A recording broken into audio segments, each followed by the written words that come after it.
ఈ అంటే దేశవ్యాప్తంగా చేస్తున్న టూర్లో ఏపీకి సంబంధించి లేదా మోడీ గారిది అంటే ముందు ఉందన్నారు, తర్వాత ఏదో పిఎంఓ విడుదల చేసిన షెడ్యూల్ లేదు తీసేశారు అనేది నిజమేనా? విశాఖపట్నం ఉండాలి లెక్క ప్రకారం. అదే ఉండాలి. ఈ ముందు విశాఖపట్నానికి వచ్చి అటు వెళ్ళాలి తెలంగాణ, అవును. కానీ అది క్యాన్సిల్ అయింది. అంటే మిగిలిన రాష్ట్రాలు అన్నీ ఉన్నాయంట, ఒక ఏపీది ఎందుకు ప్రిపేర్డ్ గా లేరు వీళ్ళు. ఇక్కడ అసలు వీళ్ళు ఏ ప్రిపేర్డ్నెస్ ఉంది ప్రస్తుతం భారతీయ జనతా పార్టీకి? ఏంటంటే ఇక్కడ ఒక దాన్ని ఏమంటారు, కన్సల్టెన్సీ లాగా నడుపుతున్నారు పార్టీ. అంటే ప్రిపేర్డ్గా ఉండడానికి మొత్తం సెంట్రల్లో నడుపుతుంది కదా సార్, హైకమాండే మొత్తం షెడ్యూల్ అంతా వీళ్ళకి ఇస్తుంది కదా, ఏం చేయాలి ఏంటనే. ఇంకా కొత్తగా వెళ్ళి ప్రిపేర్ అవ్వడానికి ఏముంటుంది? ఎందుకు ఇస్తుంది వాళ్ళు?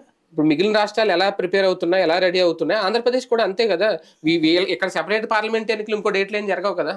ఇప్పుడు తెలంగాణ వాళ్ళకి మీరు ఇట్లా పెట్టుకోండి అని వాళ్ళు ఏమైనా చెప్తున్నారు ఏంటి? వాళ్ళు ప్రిపేర్డ్ గా ఉన్నారు, అదే అంటున్నారు. ఎవరు ప్రిపేర్డ్ గా ఉన్నారు? అక్కడ తెలంగాణ బీజేపీ. అది ఇక్కడ లేదని అదే చెప్తుంది నేను. అదే అంటున్నాను, ఇక్కడ నాయకుల్లో ప్రిపేర్డ్నెస్ లేదు, అక్కడ నాయకత్వంలో ప్రిపేర్డ్నెస్ ఉంది. తెలంగాణలో ధన్మని జనాన్ని పోగేసుకురాగలిగినటువంటి వాళ్ళు, అసలు పిలిస్తే వచ్చేటటువంటి వాళ్ళు ఎక్కువ మంది ఉన్నారు. ఆంధ్రాలో లేదు. అంటే ఈ ప్రాబ్లం ఇప్పుడేనా, ఇంత ముందు నుంచి ఇంతేనా? ఫస్ట్ నుంచి అదే ఉంది. ఫస్ట్ నుంచి ఏపీ బీజేపీలు ఇంతేనా? అంతే. ఎవరు అధ్యక్షులుగా ఉన్నా అంతే. దాన్ని డెవలప్ చేయాలి అన్న ప్రతిసారి కూడా కరెక్ట్ గా నోటి దగ్గరికి ముద్ద వస్తున్నప్పుడు పీకేస్తా ఉంటారు. అదే సమస్య. ఎవరు కూడా మాస్ లీడర్లను తయారు చేయలేదు. అటు తయారు కావాలా ఎవరికి వాళ్ళు, తయారయ్యే ప్రతిసారి కూడా తీసుకెళ్లి పొత్తుల్లో పెట్టుకోవడం వల్ల. ఇప్పుడు ఒక పార్టీతో పొత్తు పెట్టుకున్నాక, తెలుగుదేశం పార్టీతో పొత్తు పెట్టుకున్నారు, ఆ తెలుగుదేశం పార్టీ మీద ఇంకా యాజిటేషన్ చేయలేదు వీళ్ళు. తెలుగుదేశంతో ప్రభుత్వంలో అప్పుడు